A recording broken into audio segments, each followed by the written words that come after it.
아멘. 자, 제목은 계속 요한계시록 7교회입니다. 자, 빌라델피아 교회에 대한 말씀을 계속 드리고 있습니다. 진도가 안 나가네요, 보니까.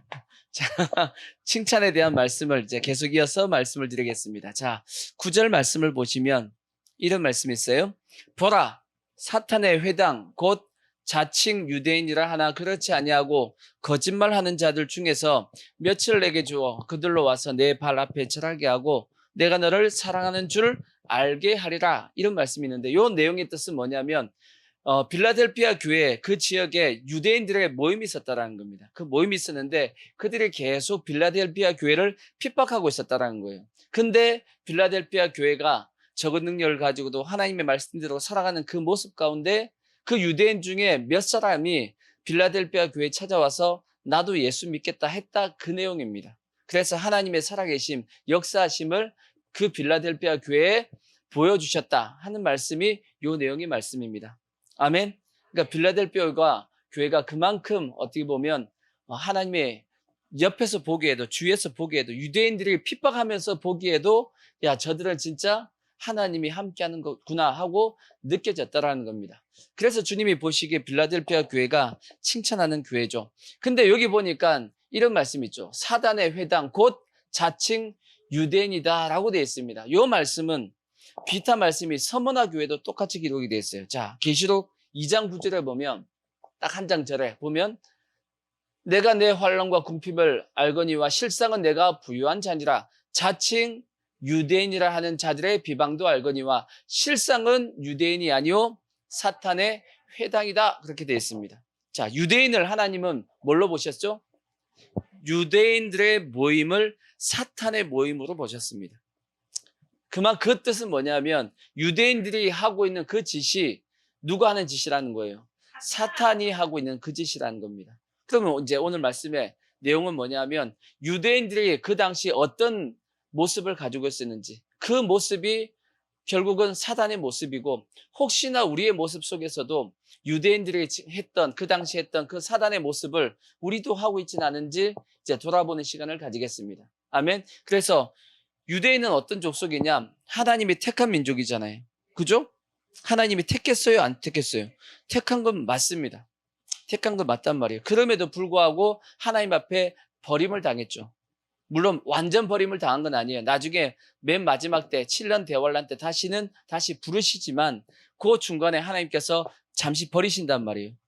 아멘. 그와 마찬가지로 혹시나 우리도 예수 믿는다고 하지만 잘못된 어떤 모습을 가지게 되면 하나님 앞에 그렇게 어떻게 보면 버림을 당할 수도 있는 겁니다.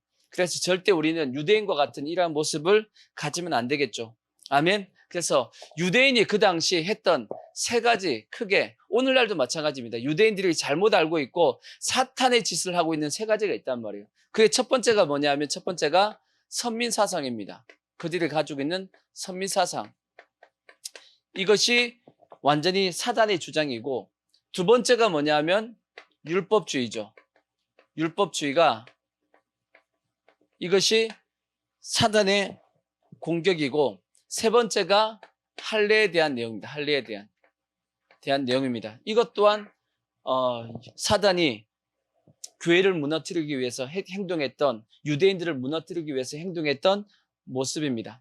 자, 이 세 가지가 결국은 유대인을 뭘로 만들었냐면 사단의 회당으로 만들어 버렸습니다.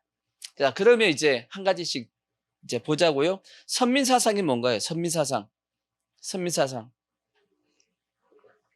하나님께서 우리만 택했다라는 거예요. 누구만?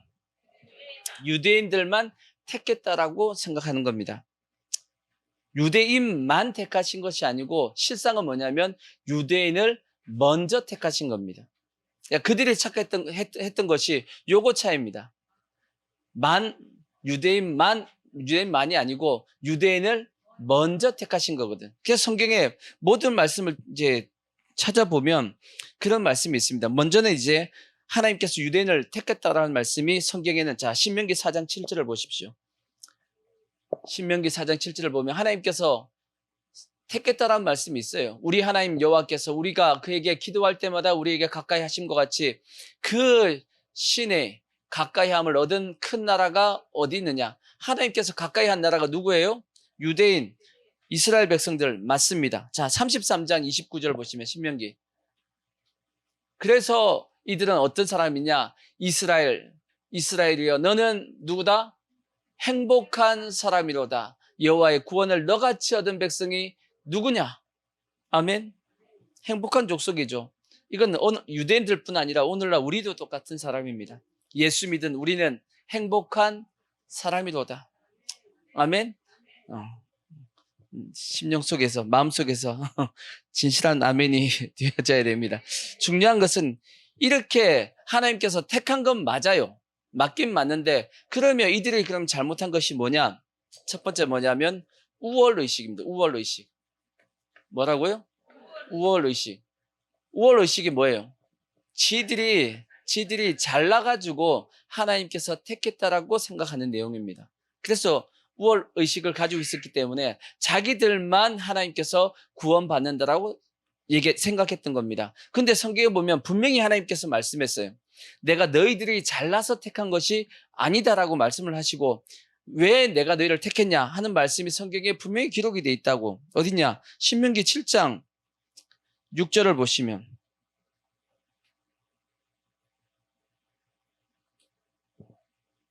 자, 너는 여호와 내 하나님의 성민이라. 내 하나님 여호와께서 지상 만민 중에서 너를 자기 기업의 백성으로 택하셨나니, 여호와께서 너희를 기뻐하시고 너희를 택하심은 너희가 다른 민족보다 수요가 많기 때문이 아니니라. 너희는 오히려 모든 민족 중에 가장 적으니라. 여호와께서 다만 너를 뭐 하심으로? 단지 사랑하기 때문에. 택하신 이유는 뭐 때문이에요? 사랑하기 때문이고, 또는 너희의 조상들에게 하신 맹세를 뭐 하기 위해서? 지키기 위해서. 약속을 지키려고. 요 두 가지 때문에 누굴 택하셨다? 이스라엘 민족을 택하셨다라고 말씀했단 말이에요. 이거는 유대인들뿐 아니라 이것은 우리들도 동일한 겁니다. 예수 믿는 우리가 잘나서 하나님 앞에 우리가 예수 믿어 구원받은 것 아니죠? 이뻐가지고 구원받았어요?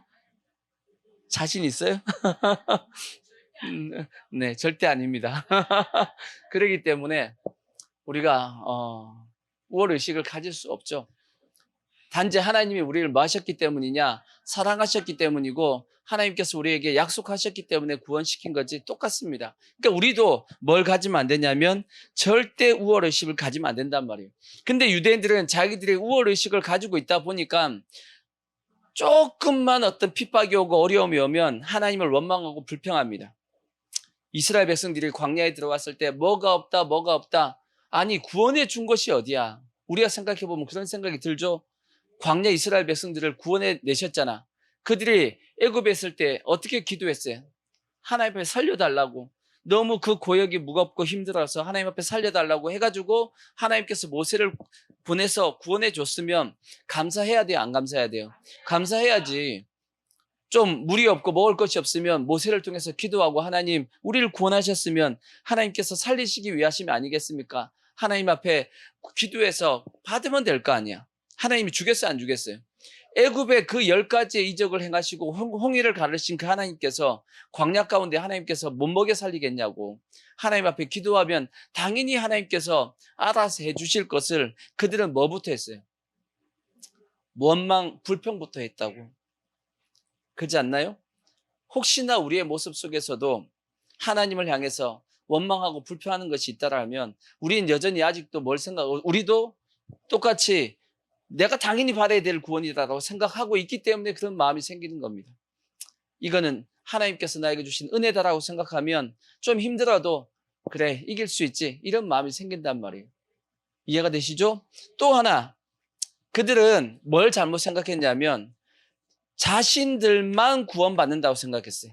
자신들만 뭐 하는 거다? 구원받는 거다 라고 생각을 한 겁니다. 그런가요? 아니었어요. 하나님께서 이스라엘 백성들을 택하실 때 그렇게 안 택했습니다. 근데 구약성경에 보면 누누이 하나님께서 뭘 말씀하셨냐면 내가 너희들을 먼저 택한 거지 너희들만 구원하려고 한 것이 아니라는 말씀이 계속 나옵니다. 근데도 불구하고 유대인이 그걸 못 깨달아요. 한 성경에 보시면 출애굽기 19장 6절 보시면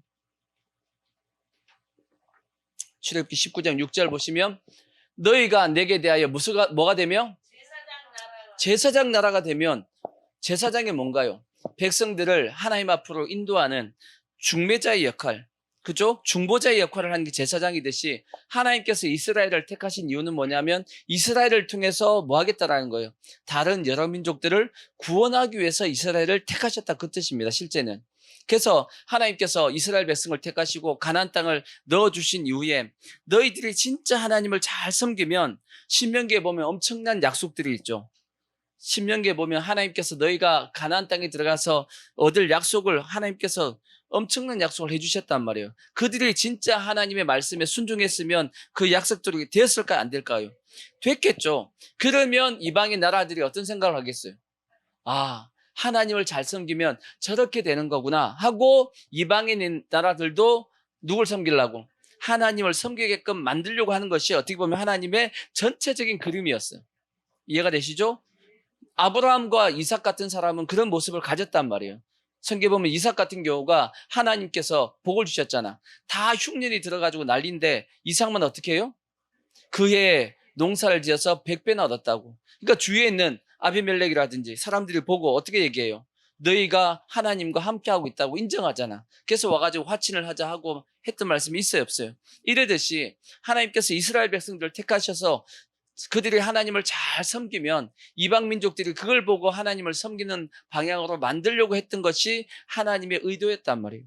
동일하게 아브라함을 불렀을 때도 똑같이 이런 말씀이 있어요. 창세기 12장 1절을 보시면 하나님께서 아브라함 부를 때 뭐라고 말씀했냐?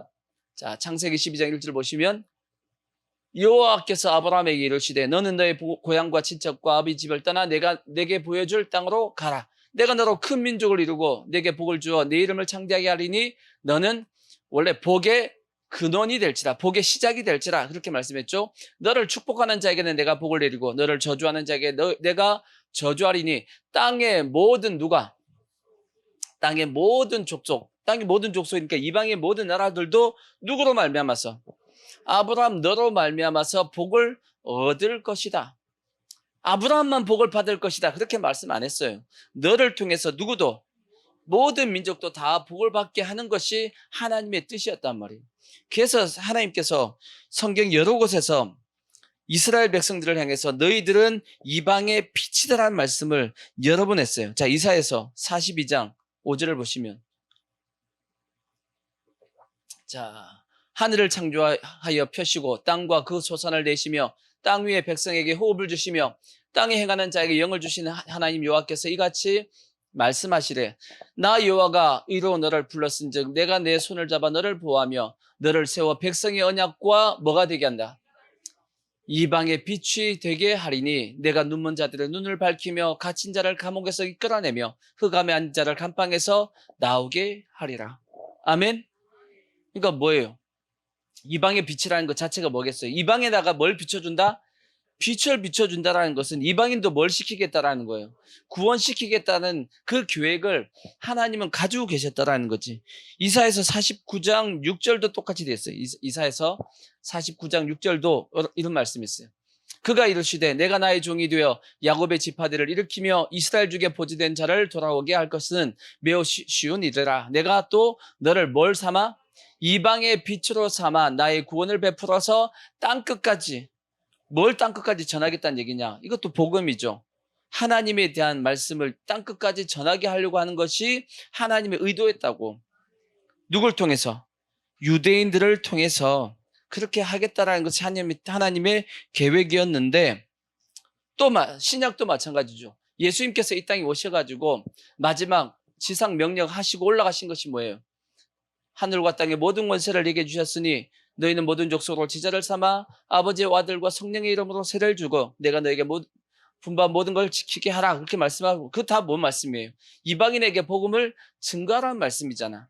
땅의 모든 족속이 그렇게 말씀했고 자 마가복음 16장 15절도 보십시오. 마가복음 16장 15절도 자 또 이르시되 너희는 온 천하에 다니며 누구에게? 만민에게 복음을 전파하라. 온 천하를 다 다니라는 거지. 그리고 누구에게? 만민에게, 유대인에게만? 아니잖아. 근데 희한하게도 유대인들이 어디에 빠져 있었냐면 선민사상에 빠져 있었는데 이거 누구도 나중에 제자들도 누구도요? 제자들도 이 사상에서 못 벗어나고 있었어요. 복음을 믿었지만 예수님을 믿긴 믿었지만 그들은 어렸을 때부터 배워왔던 그 선민사상이 꽉 배 있어가지고 그 흔적이 어디 있냐? 자, 어디 나와 있냐면 사도행전 11장 19절을 보십시오. 자, 보시면 그때 스데반의 일로 일어난 환란으로 말미암아 흩어진 자들이 베니게와 쿠브로와 안디옥까지 이르러 유대인들에게만 뭐 했어요? 말씀을 전하는데, 이 말씀이 뭐냐면 예루살렘 교회가 큰 핍박이 일어났죠. 예루살렘 교회가 하루에 3,000명, 5,000명 막 불어나가지고 엄청난 큰 부흥이 있다 보니까 이제 그때부터 핍박이 시작됐단 말이에요. 핍박을 시작하는데 하루 이제 스데반 집사가 이제 설교하는 중에 유대인들이 화가 나가지고 결국 유대인들이 스데반을 돌로 쳐 죽이게 되었고 그 일로 말미암아 예루살렘 교회에 핍박이 일어나기 시작했단 말이에요. 그러니까 핍박이 일어나니까 예루살렘에 있던 사람들을 어떻게 했냐면 이제 막 피해서 이제 도망가기 시작한 겁니다. 사마리아에도 가고 그다음 유대의 온 땅에 퍼지기도 하고 그래서 복음이 이제 퍼지게 된 거죠. 근데 일부 사람들은 어디까지도 갔냐면 베니게와 구브로와 안디옥까지 이방 지역까지도 도망간 겁니다. 멀리도 도망갔지, 그죠? 핍박을 피해서 멀리. 왜? 사도 바울이 뭐예요? 어떻게 했어요? 이방까지 쫓아갔잖아. 잡아오려고. 그러다가 다메섹에 가다가 다메섹이 이방이잖아. 이방 지역이죠. 다메섹까지 쫓아가서 잡아오려고 하다 보니까 그까지 도망을 갔는데 거기서도 예수 믿으니까 복음을 전해야 안 전해요? 전하는데 누구에게만? 유대인에게만 말씀을 전했다라는 거지. 이방인에게는 말씀을 안 전했다는 얘기예요. 왜? 저들은 구원받을 사람이 아니기 때문에. 예수 믿는 사람은 누구여야만 된다? 유대인에게만. 근데 예수님 분명히 오직 성령이 너에게 마시면 너희가 권능을 받고 예루살렘과 온 유대와 사마리아와 땅끝이 있잖아.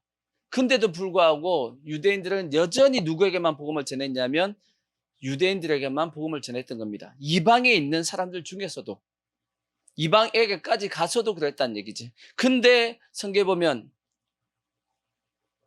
복음을 전하다가 그 유대인들만 모인 줄 알고 복음을 전했는데 그 사이에 누가 있어요? 헬라인 이방인들이 끼어 있다가 예수를 믿어버리는 거예요. 이런 일들이 발생하면서 이제 제자들이 하나씩 깨어지기 시작. 아하, 유대인들만 예수 믿는 것이 아니고 이방인들도 예수를 믿는 거구나 하고 깨닫게 되는 겁니다. 이해가 되시죠? 근데 그렇게 성경 말씀에 지금 우리가 읽었던 말씀도 여러 구절이 있잖아요. 그죠? 이런 말씀을 읽다 보면 야, 이렇게 많은 말씀이 이방인도 구원받는다라는 말씀이 있는데도 불구하고 유대인들은 어디에 딱 젖어 있어가지고 선민사상에 젖어 있어가지고 유대인들만 구원받는다라고 생각하고 있었다라는 거예요. 그것은 제자들까지도 그렇게 하고 있었다라는 거예요. 그래서 이러한 사상이 결국은 나중에 어떻게 되냐? 결국은 이 선민사상을 가지고 있던 유대인들이 사단의 회당의 모습을 가지게 된 겁니다. 이것은 오늘날 우리들도 마찬가지예요. 예수 믿는 우리들도 우리만 예수 믿어 구원받으면 안 되지. 그래서 교회는 반드시 뭘 해야 되냐면 선교와 전도를 해야 되는 겁니다. 왜? 우리만 예수 믿고 천국 가면 안 되잖아. 하나님의 말씀에 따라서 우리뿐 아니라 믿지 않은 세상 사람들에게도 우리가 복음을 전해서 예수 믿게 하는 것이 이것이 우리의 당연한 뭐가 되어야 되냐면 사명이 되는 겁니다. 아멘. 우리는 그 사명을 반드시 감당해야 됩니다. 그러니까 둘째 이제 뭐냐? 둘째가 뭐냐면 뭐예요? 율법주의입니다. 율법주의가 뭔가요? 간단하게 얘기하면 율법을 지킴을 통해서 구원을 받는다 하는 것이 율법주의입니다. 율법을 지켜야지만 구원을 받는다. 이것은 동일하게 여기와 마찬가지로 선민사상과 마찬가지로 이것도 예수 믿는 자들도 이런 생각을 가지고 있었다라고 돼 있어. 성경에 보면. 자, 보시면 사도행전 15장 4절 보시면. 사도행전 15장 4절. 예루살렘에 이르러 교회와 사도와 장로들에게 영접을 받고 하나님이 자기들과 함께 계셔 행하신 모든 일을 말하며 바리새파 중에 어떤 믿는 사람들이 일어나 말하되 이방인에게 뭘 행하고? 할례를 행하고 무엇을? 모세의 율법을 지키라 명하는 것이 마땅하다. 이제 이 말씀은 그 앞에 1절부터 보시면 요것 때문에 생겨난 거예요. 어떤 사람들이 유대로부터 내려와서 형제들을 가르치되 너희가 모세의 법대로 할례를 받지 아니하면, 그러니까 할례와 이제 할례죠. 그 다음에 율법입니다. 두 가지. 율법을 지키고 할례를 행하야지만 뭘 받는다? 능히 구원을 받는다. 그거 안 하면 능히 구원을 못 받는다는 얘기가 이제 있어가지고, 그래서 바울과 및 바나바와 그들 사이에 뭐가 생겼어요? 적지 아니한 변론과 다툼이 생겼다고. 그러니까 사도 바울이 그것 때문에 이제 아니 예수 믿으면 구원 받는 거야 하고 얘기했는데, 유대인들 중에서는 아니야, 예수 믿어도 뭘 해야 된다? 할례를 해야 되고 율법을 지켜야지 구원 받는다 해가지고 엄청나게 뭐 했다는 얘기예요? 서로 다투었다는 얘기예요. 그래가지고 사도 바울하고 바나바가 안 되겠다 싶어가지고 예루살렘에 찾아가는 겁니다. 찾아가서 어떻게 해야지만 진짜 맞는 건지 우리가 확증을 하자 해가지고 올라가서 이루어진 것이 뭐냐면 예루살렘 회의란 말이에요. 아멘. 그래서 이제 요 회의에서 결정이 어떻게 났어요? 예수 믿는 것으로 구원받는 거지 할례와 율법을 지킴을 통해서 구원받는 것이 아니다 하고 이제 결정을 내는 겁니다. 아멘. 그 말씀이 이제 사도행전 15장의 말씀인데, 중요한 것은 여전히 예수 믿어도 저 당시까지 이방인이 복음을 받고 있잖아요. 그죠? 이방인이 예수 믿고 있는 저 때까지도 저들은 어떻게 생각했냐면 예수 믿어도 할례를 받아야 되고 그 다음에 율법을 지켜야지만 구원을 받는다라고 생각하고 있었다라는 거죠. 여기만 끝나는 것이 아니고 그 뒤에 또 있습니다. 자, 사도행전 21장까지 가시면 사도 바울이 이제 예루살렘에 올라갔을 때 18절 보시면 이런 말씀이 있어요. 그 이튿날 바울이 우리와 함께 야고보에 들어가니 장로들도 다 있더라. 이제 사도 바울이 이제 예루살렘에 이제 올라간 겁니다. 그때 누굴 만나게 되냐면 사도 야고보, 예수님 동생 야고보를 만났단 말이에요. 야고보를 만났더니 이제 바울이 이제 무난하고 하나님이 자기의 사역으로 말미암아 이방 가운데서 하신 일을 낱낱이 이제 얘기해서 선교복을 해줬어요. 했더니 그들이 듣고 하나님께 영광을 돌리고 바울더러 이르되 형제여 그대도 보는 바에 유대인 중에 믿는 자 몇 명 있어요? 예루살렘 교회의 성도들의 숫자가 수만 명이 있었다라는 겁니다. 있는데 다 뭐예요? 율법의 열성을 가진 자라. 야, 안 되는 겁니다. 이게 안 되는 거야. 뭐가 안 되는 거예요? 예수님을 믿긴 믿지만 여전히 뭐는 지켜야 된다? 율법을 지켜야 된다라고 유대인들, 예루살렘에 있는 성도들은 그렇게 믿고 있었다 그 뜻입니다. 그래서 이제 어떻게 보면 이게 한 번 물든 건 빼내기가 힘든 거야. 그래서 처음에 물이 안 들어야 됩니다. 예수 믿는 것도 마찬가지. 그래서 아이들 키울 때도 마찬가지예요. 아이들을 어떻게 잘 키우냐? 아이들은 어릴 때부터 이미 처음에 물을 아예 예수로 물을 확 들여버려야 돼. 그래야지만 애들이 바르게 큽니다. 근데 이미 세상 한번 물을 확 들이고 나서 교회 오면 이게 다시 회복하는데 이게 그 때를 벗겨내는 데가 힘들단 말이에요. 아예 세상에 대해서는 모르는 게 낫습니다. 모르고 어차피 몰라도 돼요. 예수 안에서 계속 죽을 때까지 살아가면 되잖아. 안 되나요? 전 될 것 같은데 그렇게 그냥 사는 게 낫지. 근데 여기 말씀한 것처럼 유대인들이 한 번 이 율법주의에 확 젖은 것이 이 뺄라 그래도 안 빼진단 말이에요. 여전히 예수 믿는 사람임에도 불구하고 여전히 율법에 대해서 열성을 가지고 있었던 겁니다. 그럼 이제 우리가 필요한 것이 뭐냐면 율법에 대한 우리가 정의를 정확하게 가지고 있어야 돼요. 율법에 대한 정의를 정확하게 가지고 있어야 돼. 그러면 한번 물어보자고요. 율법을 통해서 구원을 받을 수 있다 없다? 율법을 통해서 구원을 받을 수 있다 없다?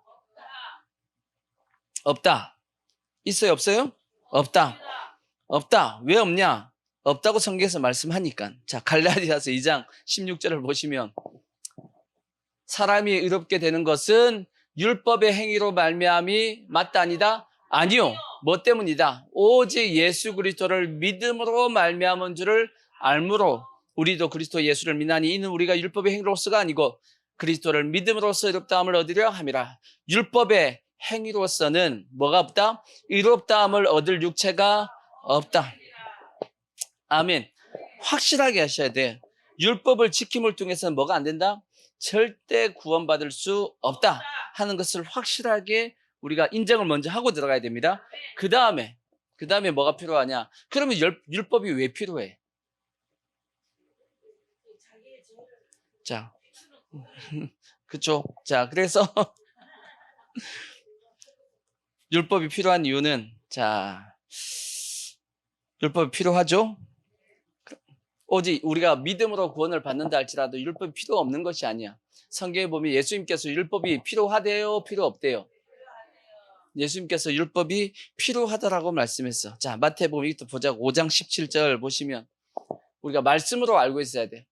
내가 율법이나 선지자를 피하러 온 줄로 생각하지 말라. 피하러 온 것이 아니요 완전하게 하려 함이라. 율법을 확실하게 세우기 위해서 예수님께서 오셨다라고 말씀했고, 사도 바울도 로마서 3장 31절을 보시면 그렇게 됐어요. 그런즉 우리가 믿음으로 말미암아 율법을 파느냐 파기하느냐 그럴 수 없느니라. 도리어 율법을 굳게 세우느니라.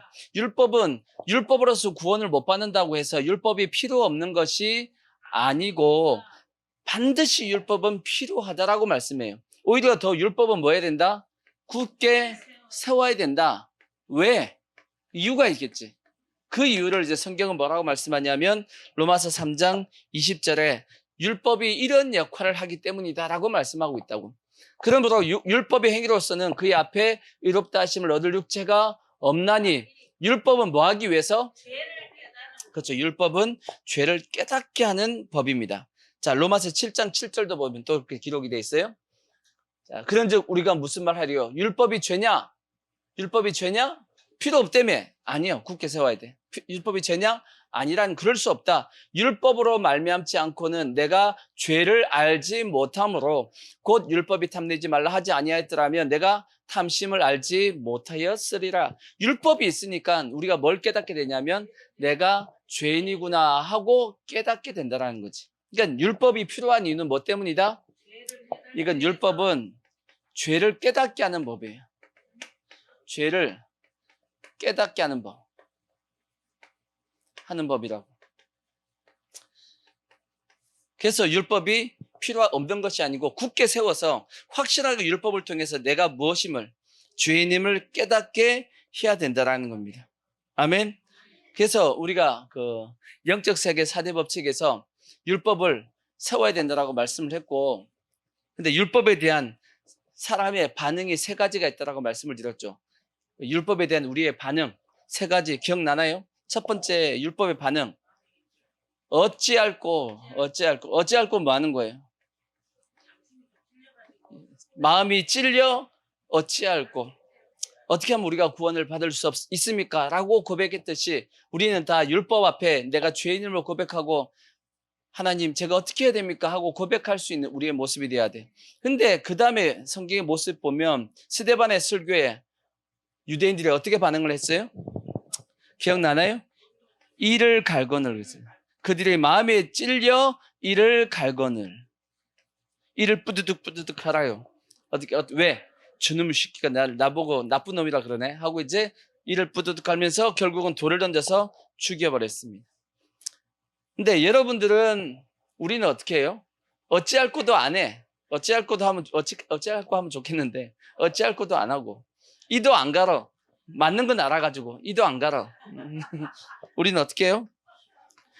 피하여 지나가고. 우리는 어떻게 하냐면 피하여 지나가고 그냥 피해서 살짝 지나가 버려. 왜? 지금 찔리는 것만 모면하면 돼. 지금만 살 피하면 되겠지라고 생각하는데 그게 되냐? 아니라는 거죠. 율법은 반드시 우리를 뭐 하냐면 따라옵니다. 율법은 따라온다.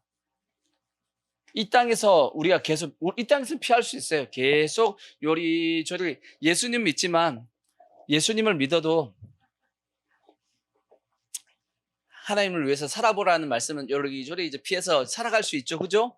그래서 예수를 믿었으니까 천국은 갈 수 있다 싶은데, 주님 앞에 가면 주님이 뭐라 그러겠어? 상이 있겠어요? 없겠어요? 주를 위해서 한 게 없는데 뭐 상이 있겠냐고. 구원은 받았으니까 이제 부끄러운 구원을 받는 거죠. 그러니까 절대 우리는 피하여 가면 안 될 것이 왜냐하면 어차피 이 율법은 막다른 골목에서 만납니다. 막다른 골목에서. 그것이 어디냐면 하나님의 심판대야.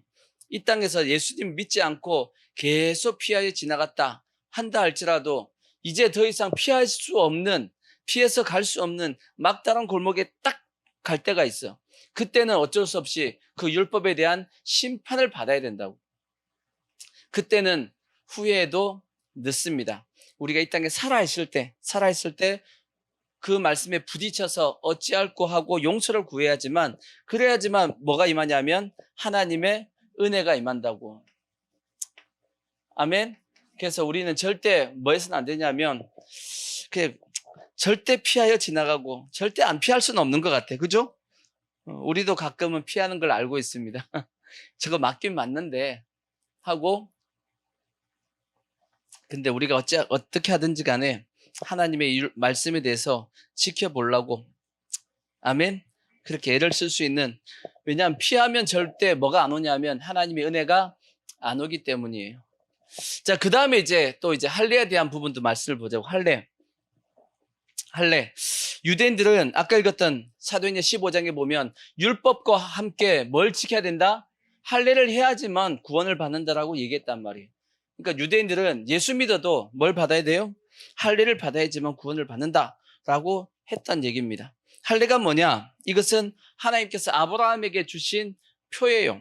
표인데 왜 할례를 해야 되냐? 성경에 보면 할례에 대한 정확한 답이 나와 있습니다. 사도 바울이 답을 많이 제시해 줬어. 자, 로마서 4장 9절을 보시면 할례를 하는 이유가 잘 설명이 되어 있어요. 그런즉 이 복이 할례자의 기도냐 혹은 무할례자의 기도냐, 무릇 우리가 말하기를 아브라함에게는 그 믿음이 의로 여겨졌다 하였노라. 요 말씀에 보면 요게 창세기 15장 9절로 되어 있습니다. 이게 창세기 15장 6절로 되어 있는데 넘어가지 말고 이제 좀 이따가 보면 되고, 자, 그런즉 그것이 어떻게 여겨졌느냐? 할례시냐 무할례시냐? 할례시가 아니요 무할례시니라. 그가 할례의 표를 받은 것은 아브라함이 하나님으로부터 너 할례를 해 하고 할례의 표를 받은 것은 뭐 때문이냐? 무할례시에 믿음으로 된 의를 인친 것이니. 요 말을 잘 봐야 돼. 무할례시에, 무엇이에? 무할례시에, 그 다음에 믿음으로 된 뭐를? 의를 뭐 한 것이다? 인친 것. 요게 답입니다. 답을 정확하게 봐야 돼. 무할례시니까 할례를 안 받았을 때, 아직 할례를 안 받았단 말이에요. 안 받았을 때 믿음으로 된 의, 아브라함이 할례를 안 받았음에도 불구하고 하나님을 믿는 믿음이 있었다 없었다? 있었다라는 거지. 그것에 대해서 하나님께서 뭐 해줬다? 인친 것, 도장을 찍어줬다. 그거 믿음 맞아 틀려? 맞아 하고 도장을 찍어준 것이 뭐다? 그게 할례란 뜻입니다. 그래서 자, 창세기 15장 6절을 보시면 여기 나오는 요 믿음으로 된 의가 언제냐? 창세기 15장 6절을 보시면 아브라함이 여호와를 뭐하니? 믿으니 여호와께서 이를 그의 의로 여기시고, 그렇게 돼 있어요. 이게 뭐냐면 하나님께서 아브라함을 불러가지고, 아브라함이 이제 하나님께 자식을 안 주네, 그리고 자기 조카 롯도 떠나보내셨네, 이게 보니까 이제 자기 후대를 이을 사람이 없단 말이에요. 그래서 자기 종이나 그냥 자기 후계자로 삼아야겠다 하고 이제 마음을 먹고 있었는데 하나님께서 나타나셔가지고, 아니다, 내가 너를 통해서 자식을 주는데 얼만큼 줄 거냐? 하늘의 별을 봐라. 하늘의 별이 많아요, 적어요? 지금은 별로 없는데 지금은 안 보이지만 그때 당시, 여러분 지금도 깨끗한 지역에 가서 보면 하늘의 별이 꽉 차 있대잖아, 그죠? 그러니까 저걸 보여주면서 너의 자손이 저와 같으리라, 이렇게 하나님께서 말씀을 했더니 아브라함이 이것을 뻥치시네 이렇게 한 것이 아니고 그걸 어떻게 했다고요? 믿었다라는 거지. 아멘 하고 믿었다는 얘기예요. 그리고 하나님께서 또 바다의 모래를 쫙 보여주시면서, 흙을 쫙 보여주시면서 저 티끌처럼 너희 자손을 많게 해주겠다 그랬더니 아브라함이 그걸 믿었다라는 거예요. 그 믿음을 뭘로 여기셨다? 의로, 그의 믿음을 의로 여기셨다라는 거지. 근데 왜 할례의 표를 하나님께서 행하셨냐? 그리고 나서 이제 아브라함이 사고를 치잖아. 사고를 친단 말이야. 그때가 이제 나이가 이제 86세였단 말이에요. 86세 때 하나님께서 아브라함에게 그 믿음을 의로 여겨주셨는데 그 이후에 사라가 이제 보니까 자기가 애를 낳을 수가 없을 것 같아. 그래가지고 아브라함에게 얘기합니다. 난 도저히, 그게 이제 창세기 16장이에요. 여기 15장이고 16장에 보면 나는 도저히 이제 애를 못 낳을 것 같아. 내 몸쪽 하갈이 아직 젊으니까 애를 낳을 수 있을 것 같으니까 하고 아브라함에게 이제 붙여줬더니 아브라함이 좋아가지고 애를 낳았단 말이에요. 그게 누구예요? 그게 이스마엘을 낳았다고, 이스마엘을. 그랬더니 하나님께서 성경에 보니까 아브라함, 자, 창세기 17장 1절을 보시면, 자, 16장 16절 보세요. 하갈이 아브라함에게 이스라엘을 낳았을 때 나이가 몇 살이에요? 아브라함이 86세였더라. 86세 때 이스마엘을 낳았는데 17장 1절, 아브라함이 몇 세 때? 99세 때, 몇 살? 13년. 13년 동안 아브라함에게 누가 안 나타나요? 하나님이 안 나타났어. 왜 안 나타났겠어요? 제가 보니까 아브라함도 하나님을 안 찾았어. 왜? 이스마엘 보느라고, 이스마엘하고 노느라고 하나님이 안 보였어. 그랬더니 하나님이 삐져가지고, 하나님도 삐져요. 그래가지고 아브라함한테 안 나타났단 말이에요. 신경전이 벌어졌겠지. 근데 누가 지냐?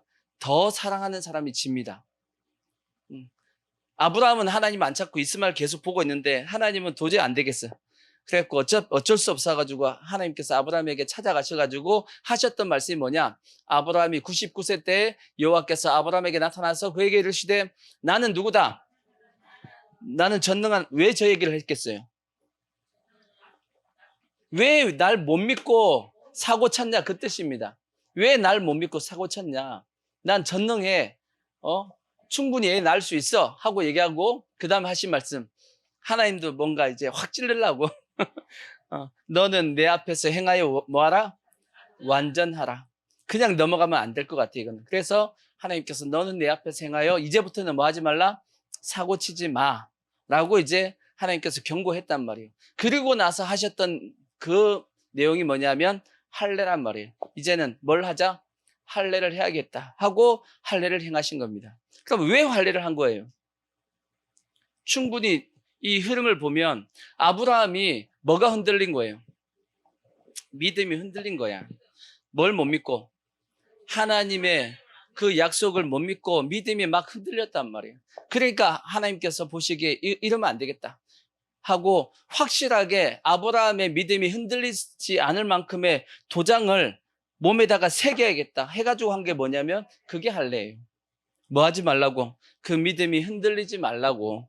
그래서 할례를 행하신 이유는 뭐다? 무할례 시에 하나님께서 아직까지 아브라함이 아직 할례를 하기 전에 그에게 의가 있어서 믿음으로 된 뭐가 있어요? 의에 대해서 확실히 하나님께서 도장을 찍어주신 거, 표를 주신 것이 그것이 뭐냐면 할례라는 얘기지.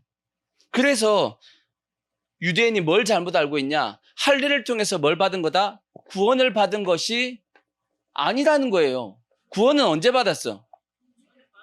이미 믿음으로 구원 받은 거지. 믿음으로 의롭다함을 받았으니까 이미 구원은 뭐 한 거예요? 받은 거잖아. 이해가 되시죠? 그래서 요 내용이 안 맞잖아. 할례를 받아야 구원받는 것이 아니라는 거지. 사도 바울이 그걸 얘기하고 싶은 거예요. 그러니까 굳이 할례를 받아서 그건 아니라는 거지. 구원은 할례하고 상관이 없는 거다 하고 이제 말씀한 것이. 근데 유대인들은 그렇게 생각을 했다는 거 안 했다라는 거예요. 안 했다라는 거지. 그래서 이 할례와 똑같은 신약의 개념이 뭐냐 하면 세례입니다. 세례. 세례를 통해서 구원을 받아요? 아니에요. 세례는 누가 받아요? 믿으면, 예수 그리스도를 믿는다라는 신앙 고백을 하면 뭘 하는 거냐면 세례를 주는 겁니다. 세상적으로 비슷한 것이 뭐냐면 결혼식이에요. 결혼식. 같이 살아서 애 놓고 살고 저기 구청에 가서 저기 도장 딱 찍으면, 혼인신고서에 도장 찍으면 결혼했어요? 안 했어요? 한 거예요. 했지만 결혼식을 안 하면 뭔가 찝찝하죠. 왜? 딴 데 눈 돌릴 수 있잖아. 왜? 사람들이 모르거든. 자기들만 알거든. 그죠? 그러니까 결혼식을 통해서 뭐 하는 거냐면 모든 사람에게 다 공포를 해버리는 거야. 그러면 이제 딴짓을 못 하겠지. 물론 몰래 하겠지만. 세례도 마찬가지, 세례도 마찬가지. 세례 받아서 구원받는 것이 아니고 구원받았기 때문에 세례를 받는 것이고 세례를 통해서 나는 이제 진짜 예수를 믿습니다 하고 공포를 하는 겁니다. 표를 준 거죠, 표를 준 거. 그와 같이 할례가 그와 같은 의미임에도 불구하고 유대인들은 그렇게 생각하지 않고 할례가 구원을 주는 것이고 율법을 지키는 것이 구원을 받는 거다라고 생각을 했단 말이에요. 이런 의식이 구원을 시킨다.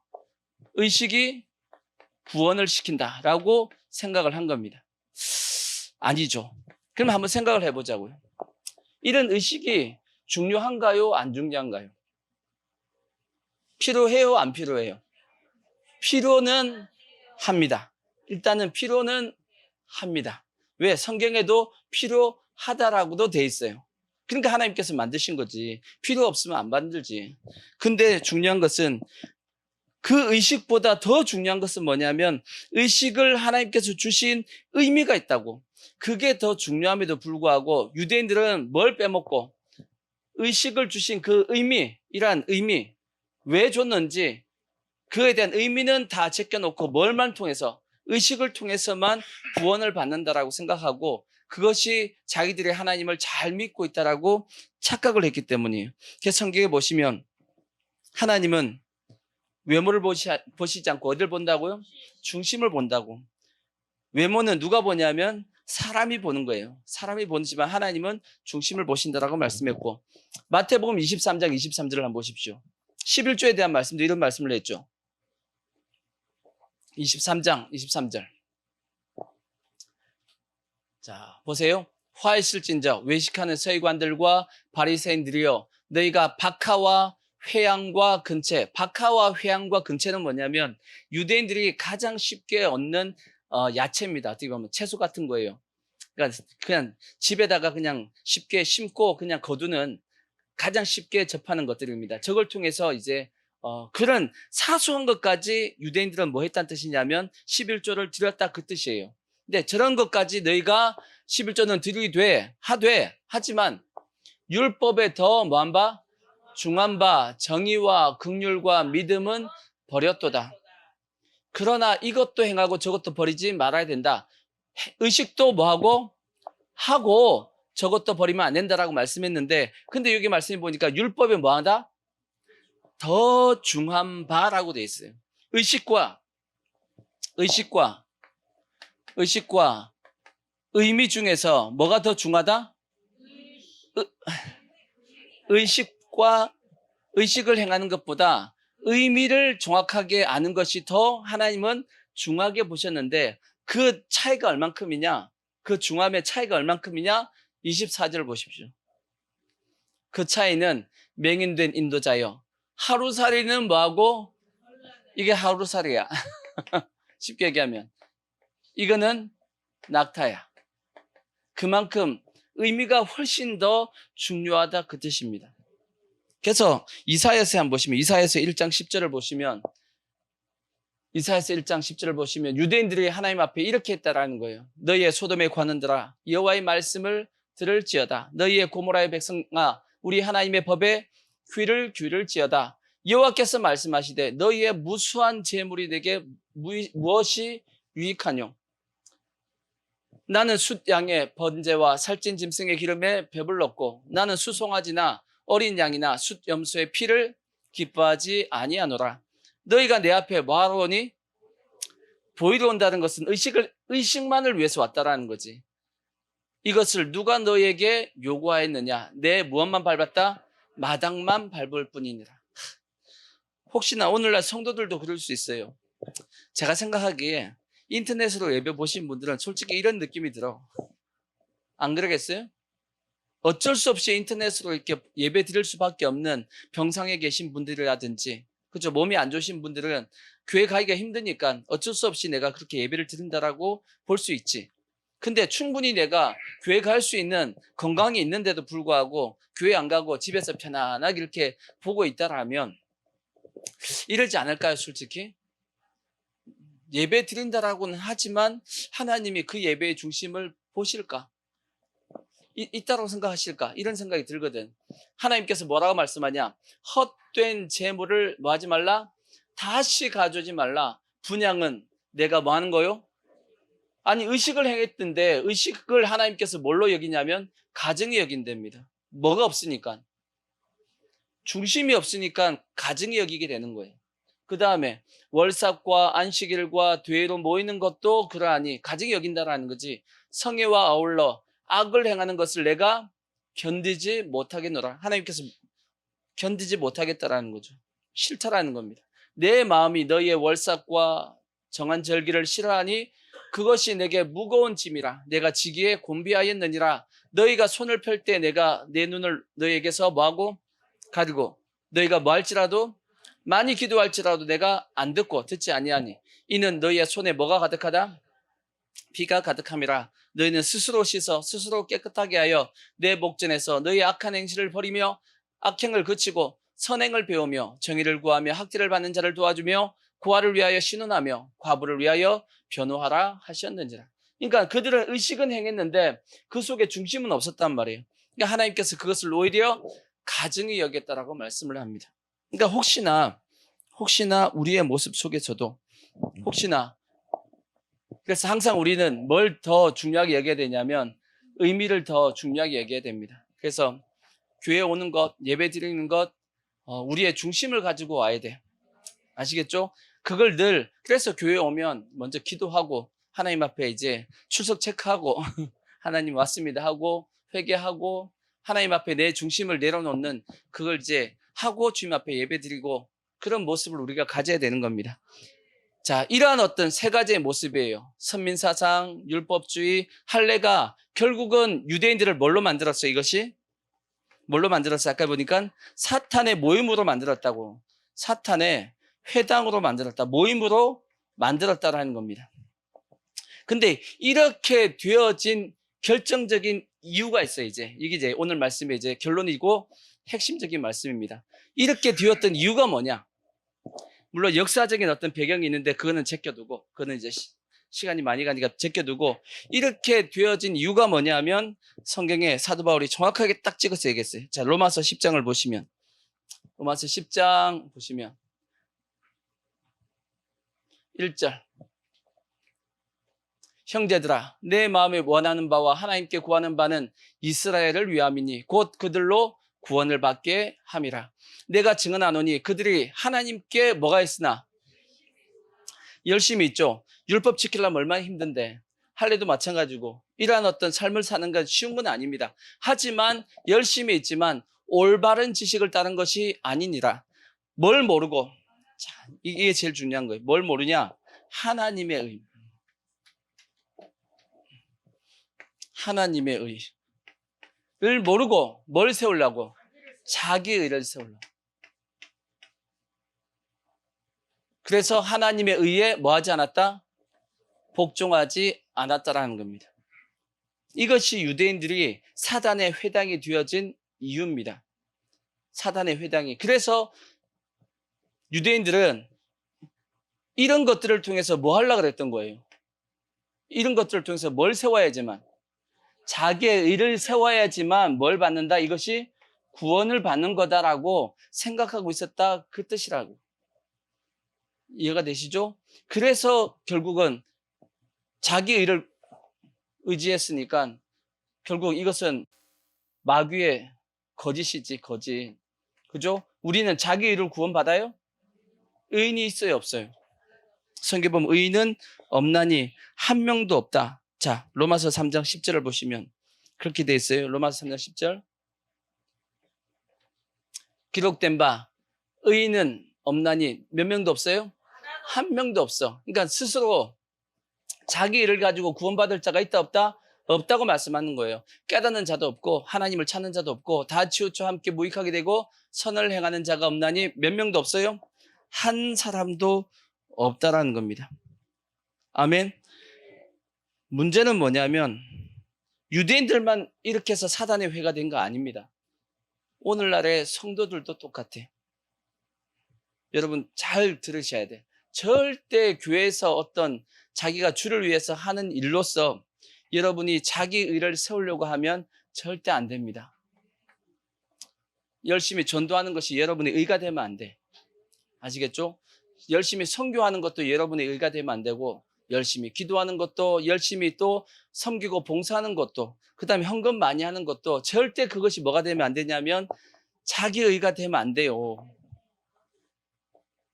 이게 자기 의가 되니까 이제 교회에서 목소리가 커지고, 그 다음에 교회에서 이제 자기의 어떤 위치를 생각하고 어떤 그런 모습이 되어진단 말이에요. 절대 여러분 조심하셔야 돼. 왜냐하면 이거 자기 의가 돼버리면 곧 이거는 하나님의 일이 아니고 누구의 일이 되냐? 사탄의 일이 돼. 사탄의 일. 열심히 주의 일을 했는데 보니까 하나님의 일을 한 것이 아니고 사탄의 회당이라 그랬잖아. 사탄의 일을 하고 있는 겁니다. 교회를 세우는 것이 아니고 교회를 무너뜨리는 일을 하고 있다는 거예요. 열심히 주의를 했는데, 열심히 전도하고 봉사하고 뭐 헌금도 하고 기도하고 다 했는데 그것이 하나님의 일이 아니고 누구의 일이 된 거예요? 사탄의 일이 될 수 있다는 거지. 그래서 우리는 절대 자기 의를 내세워서는 안 됩니다. 그래서 제가 여러분에게 자주 말씀드렸듯이 신앙생활에 대한 우리의 어떤 자세가 무척 중요합니다. 어떤 자세를 가지고 내가 신앙생활을 하느냐, 그것이 똑같이 행동하는 것 같아도 어떤 것은 하나님이 기뻐하시고 어떤 것은 하나님이 책망하시는 일이 될 수 있더라고. 자, 한번 생각해 보십시오. 이렇게 한번 생각해 봐. 어떤 사람이 한 1,000억 정도, 1,000억? 그래, 1,000억. 도저히 못 갚을 돈은 1조? 1,000억은 갚을만 해요? 네, 오늘 자 1,000억을 하자고요. 그러면 1,000억을 빚을 졌다고 생각해 봐요. 근데 1,000억의 빚을 졌는데 1,000억을 다 탕감을 받았어. 성경에 보면 1만 달란트 빚진 자의 비유 같아. 1,000억을 이제 탕감을 받아가지고, 그러니까 이 사람이 고마워요, 안 고마워요? 고맙지. 근데 이 사람이 1,000억을 갚을 능력이 안 돼. 근데 1,000억을 갚을 능력이 안 되니까 매달 이 사람이 100만 원씩 자기가 월급 받아가지고 쓸 건 쓰고 100만 원씩 매달 갚고 있단 말이에요. 잘하는 거예요, 못하는 거예요? 잘하는 거죠. 잘하는 건데 그 매달 100만 원씩 갚는 것이 이 사람이 자기의 의가 될 수는 있어요, 없어요? 의는 아니지. 이거는 당연히 해야 되는 거지. 어차피 다 못 갚어. 다 못 갚지만 그래도 뭐 하려고? 갚아 보려고 하는 거 아니야. 그러니까 그것을 돈 탕감해 준 사람이 그냥 받아주는 겁니다. 그래, 갚아보려고 하는 거구나. 그래, 너 마음이 참 그래도 갚아보려고 하니까 좋다. 그렇게 생각하는 거지. 이 사람이 100만 원씩 갚는 것을 자기의 의로 생각하고 나는 이렇게 하는데 라고 생각하면 그 주인이 어떻게 생각하겠어요? 저놈이 제정신이 아니네, 이렇게 생각하지 않겠냐고. 우리의 신앙생활이 그와 같다라는 겁니다. 우리의 신앙생활은 우린 도저히 갚을 수 없는 하나님의 은혜를 받았어요, 안 받았어요? 받았잖아. 그죠? 근데 우리가 주를 위해서 일을 하긴 하죠.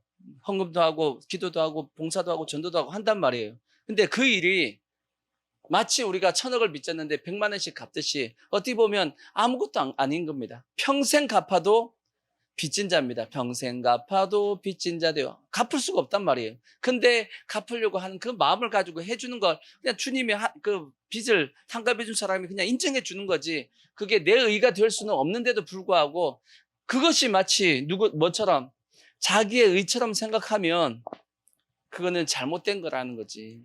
제가 여러분에게 신앙생활을 뭐라고 말씀했어요? 우리의 신앙생활은 하나님 앞에 도저히 갚을 수 없는 그 은혜를 어떻게 이 땅에 살면서 조금이나마 갚아볼까 하면서 갚다가 주님 나라에 가는 겁니다. 그래서 절대 우리는 뭐가 있을 수 없냐면 자기의 의가 있을 수 없단 말이에요.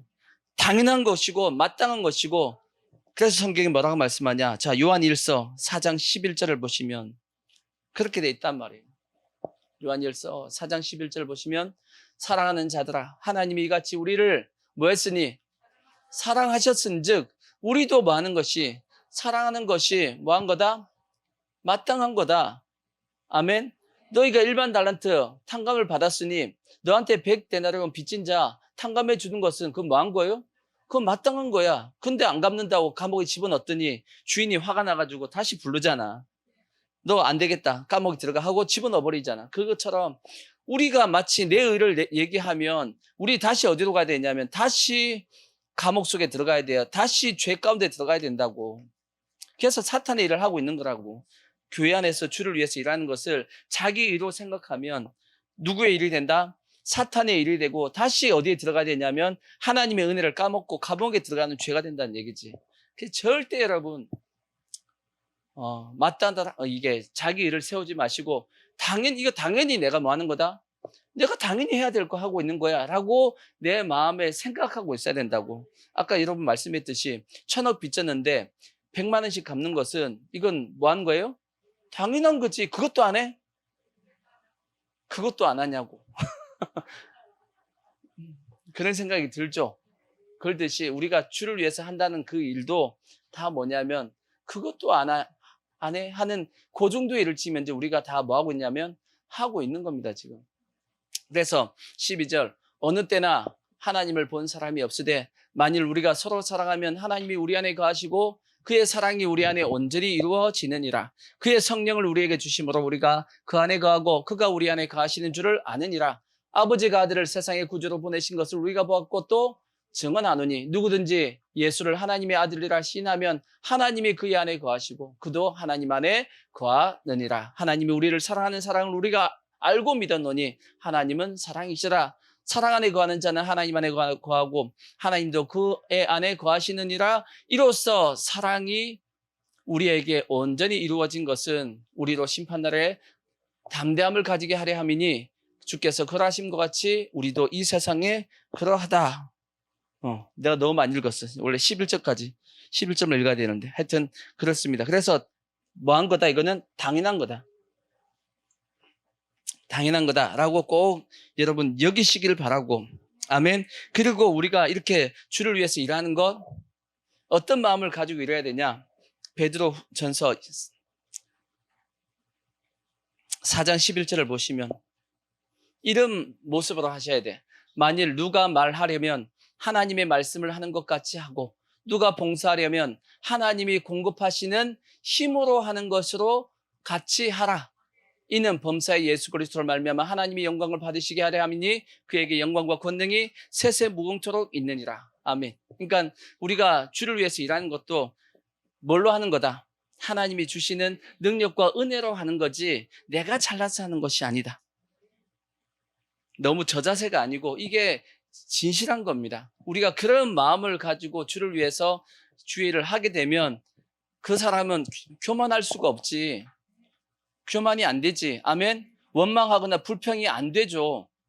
왜? 이거는 뭐 하는 거니까 당연히 하는 거예요. 당연히 해야 되는 거야 라고 생각하기 때문에. 그래야지만 어떤 일이 발생하냐면 하나님이 이것을 하나님은 뭘로 보시냐면 이 모습을 나의 의로 보십니다.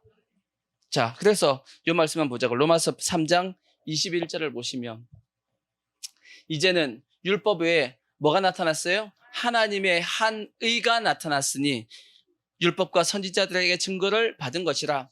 곧 예수 그리스도를 믿음으로 말미암아 모든 믿는 자에게 미치는 하나님의 의니 차별이 없느니라. 모든 사람이 예수를 믿으면 그 사람은 다 차별 없이 구원을 받는다라는 거예요. 모든 사람이 죄를 범하였음에 하나님의 영광에 이르지 못하더니 그리스도 예수 안에 있는 속량으로 말미암아 하나님의 은혜로 가업 없이 의롭다 하심을 얻은 자 되었느니라. 아멘. 이 예수를 하나님이 그의 피로써 믿음으로 말미암아 화목제물로 세우셨으니 이는 하나님께서 길이 참으시는 중에 전에 지은 죄를 간구하심으로 자기의 의로우심을 나타내려 하심이니 곧 이때 자기의 의로우심을 나타내사 자기도 의로우시며 또한 누구를? 예수 믿는 자를 의롭다 하려 하심이라. 그런즉 뭐가 있어요? 자랑할 때가 있어 없어? 내 의다 얘기할 때가 있어 없어요? 없어요. 왜? 무슨 법이냐? 행위냐? 아니에요. 오직 믿음 법이다. 그러므로 사람이 의롭다 하심을 얻는 것은 율법의 행위에 있지 않고 믿음으로 되는 줄 우리가 인정하노라. 아멘. 그렇기 때문에 여러분, 자, 아주 중요한 말씀 한 말씀을 드릴게요. 절대 자기의 의를 나타내지 마시고 지금 말씀처럼 하나님의 말씀을, 하나님의 의를 받아들이고 이런 자세를 딱 취하잖아요. 그러면 하나님께서 이것을 뭘로 보시냐면 우리의 의로 보십니다. 그러니까 내 의를 바로 나타내려고 그러면 안 돼. 그러면 다 이것은 사탄이 하는 짓이 돼버리고 이것을 하나님의 의로 돌리셔야 돼. 이렇게.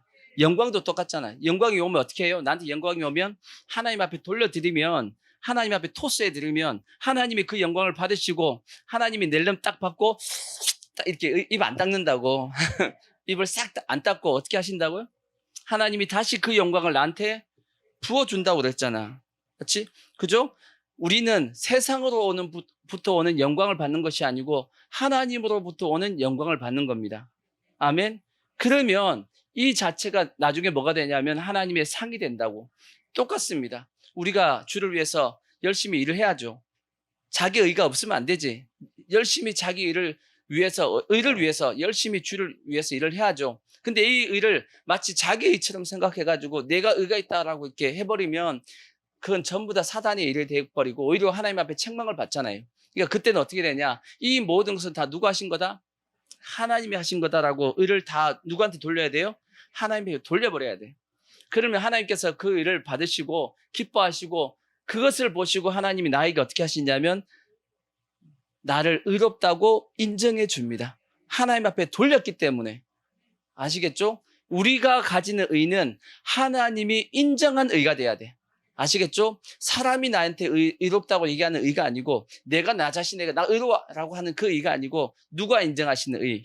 하나님이 인정하시는 의를 내가 가져야지만 이것이 나중에 결국은 뭐가 되냐면 상급이 되고 나중에 주님 앞에 칭찬이 되는 겁니다.